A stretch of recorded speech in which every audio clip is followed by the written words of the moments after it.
Alright, hey guys, this video is just about facts and stuff that I've found over time of playing this game. Now, I'm not sure if, it has to be it will be edited, okay? Maybe not highly, but it will be. So you can stop complaining about that now. But here, I'm just gonna show you a few clips, alright, man? So, this is for number one. This is what I call the small hitbox trick, and it's extremely easy to do. And this is a common misconception people have about the Wild West character customization, and they say it's purely cosmetic, but it's not, okay? So, here's the first one. Alright, hey guy, does your character look like this? And if it does, then that's not good. You should really change this. So basically, having a big character like this can actually cause a lot of pain and suffering in this game that causes a lot of crap that's not good. It makes me really annoyed. So I used to have a large character. Mostly it's just a meme, I guess, and it's really funny because your head is super small. First thing is, you can barely see your gun in third person. Even in first person, your huge meaty hand is taking up literally the entire iron sight, which is really stupid. But yeah, this also means that people can shoot you easier. So if you're running around like a huge target in the middle of nowhere, then you're probably gonna get shot pretty easily. Some guy can probably shoot 5 miles away from where you are and still hit you, apparently, because how huge you are. I don't know why people would even try to do this. I guess it's not really common sense, but I've done some experimenting, and yes, it does change your hitbox. Your hitbox is the area that damage actually affects you. So if you have a large hitbox, and there's more of an area that bullets can hit you and all. I'm pretty sure this is true. I've done experiments with it, so I think it is. It should be, but yeah. Alright, so the strat for this is just bring down your height, your thickness. It's not like anybody's really gonna make fun of you for it. Also, in my opinion, it just makes the game more enjoyable, I guess. I don't know why. That may just be me, but I'm just used to this character, sort of. It's just better. It's just better because it's easier to see the guns that you're holding and everything, and it's really easier to see enemies when you're shooting at them in third person and in first person. And yeah, so on to the next one. All right, guys. So I already got a log right here. This is the log. So basically, what it does is, how I was talking about the VIP tag and everything. Basically, what happens is mostly all the loot items in this game when you let's find a buffalo real quick. Most of the loot items in VIP servers are not as worth as much due to balancing issues with, if people just sit in VIP servers and grind all day, then they're going to get infinite money and without any threat really, besides for animals in the environment. Alright guys, so this is the next day. In real life, I don't really know why. I think it was because of background noise, but I just did the tip right there. So basically what it is a lot of people with Hartford rifle, they're like this. You can't zoom in, or they thought you couldn't, but since you can sprint and stuff, basically if you stand still with Hartford, hold down shift, then you can actually zoom in a bit. I don't know how I found this out. I think I was defending a fort or something, and then it happened. But yeah, it's pretty cool. You can hold down shift, but you have to be standing still. You can't even really zoom in if you're not standing still. So yeah, you can't even shoot the gun if you're not standing still, unfortunately. But that's all right. I'm pretty sure you can walk with it. Yeah, you can walk with it, but that's pretty much it. So yeah, that's the Hartford Zoom trick. I know I start all my recordings by just looking at myself in the Wild West, but this one is more of a hunting tip, less than a random tip. This is the bear hunting log, the infamous bear hunting log. Alright, basically what people do, they slap a campfire right there.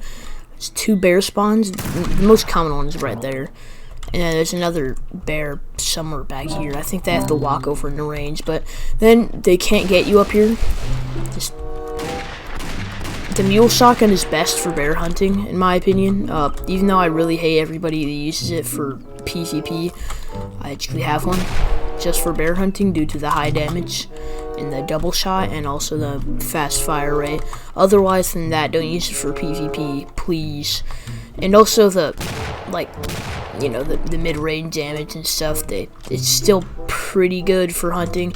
I only recommend it for hunting, unless you're just really annoying. So, yeah. I'm gonna just record this one on the way to the next one. So this one says hunting, but you can literally do anybody. So if you, I know this is kind of an annoying thing to do, but if you want to kill people that are trying to hunt and like mine and grab their stuff, then this is the most common way to do it. And also for people that are mining and hunting, I recommend not like having this open right here. So the reason that this is bad, first of all, it already happens. Like you still get the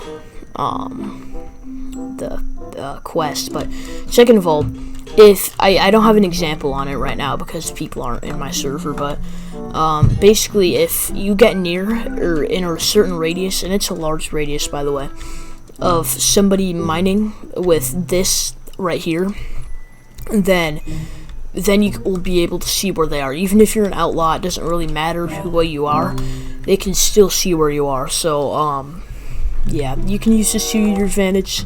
I think everybody on this can really use this to their advantage, unless the people that are hunting use it to the advantage. I don't know, whatever. It's a cool tip. I use this like once or twice, but I think that's just cool to have it in the video. So yeah.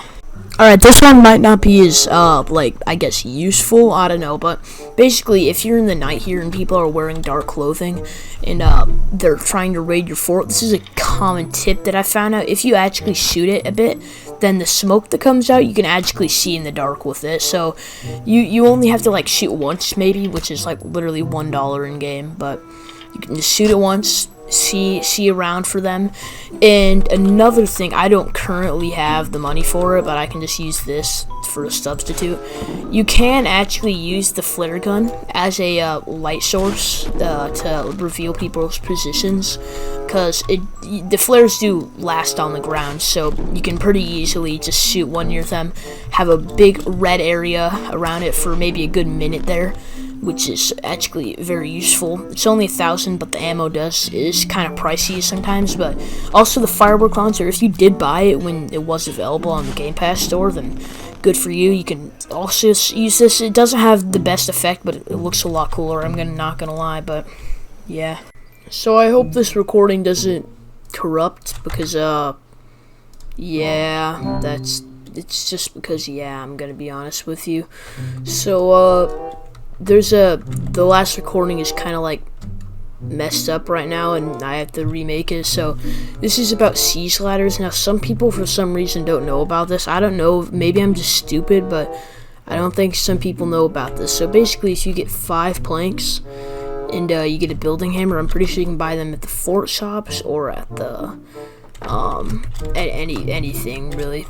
Then you can go build a ladder on the side of a fort. Oh, Thunderstruck tree, lucky.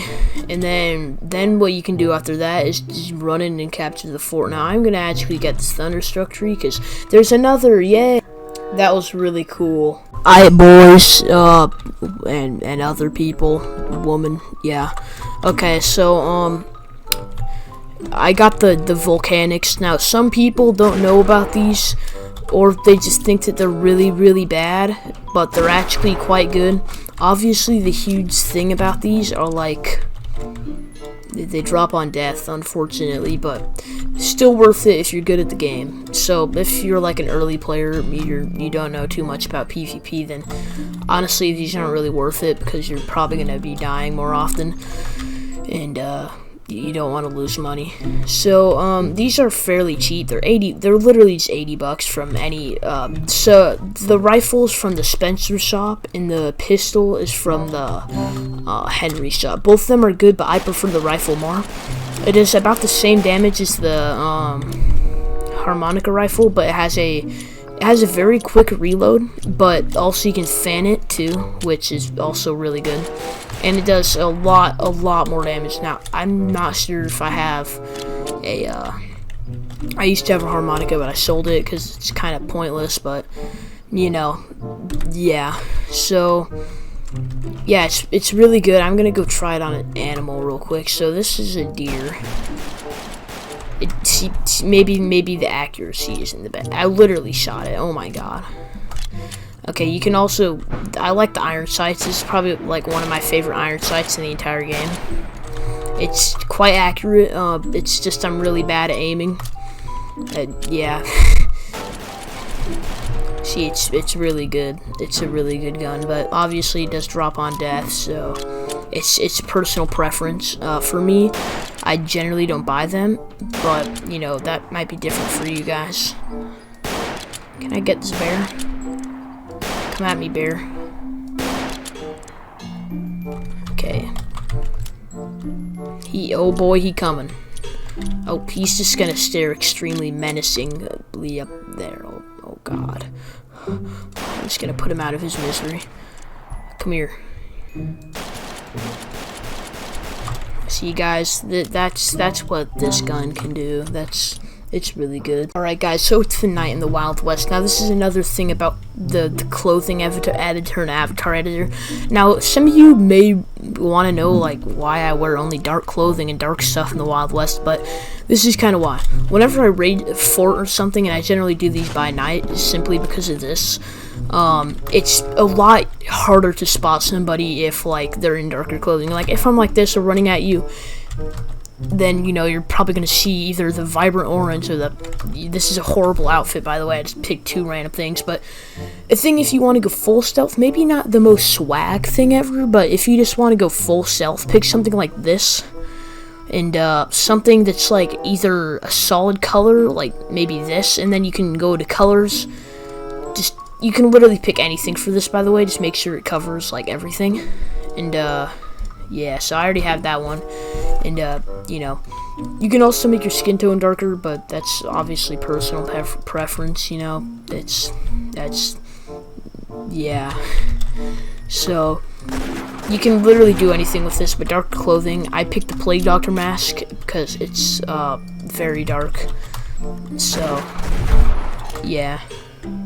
Alright, this last one is kind of a quick one because the one that I had planned was like one of the underwater caves, but those are kind of lame, so, you know, I'm not really going to talk about those. But Thunderstruck logs, I might actually make a separate video about this, but I didn't really feel oh my god, but I didn't really feel like I wanted to. Now, Thunderstruck logs are a very good way to get money. Maybe not the most, like, how do I say this, efficient, because you have to wait, and they're very rare, but generally when it does happen, then it happens multiple times. So basically, oh my god, see, I've been in this thing for a while, and 1, 2, 3, 4, 5, 6, 7 times 2, 14. That is $14,000 right there.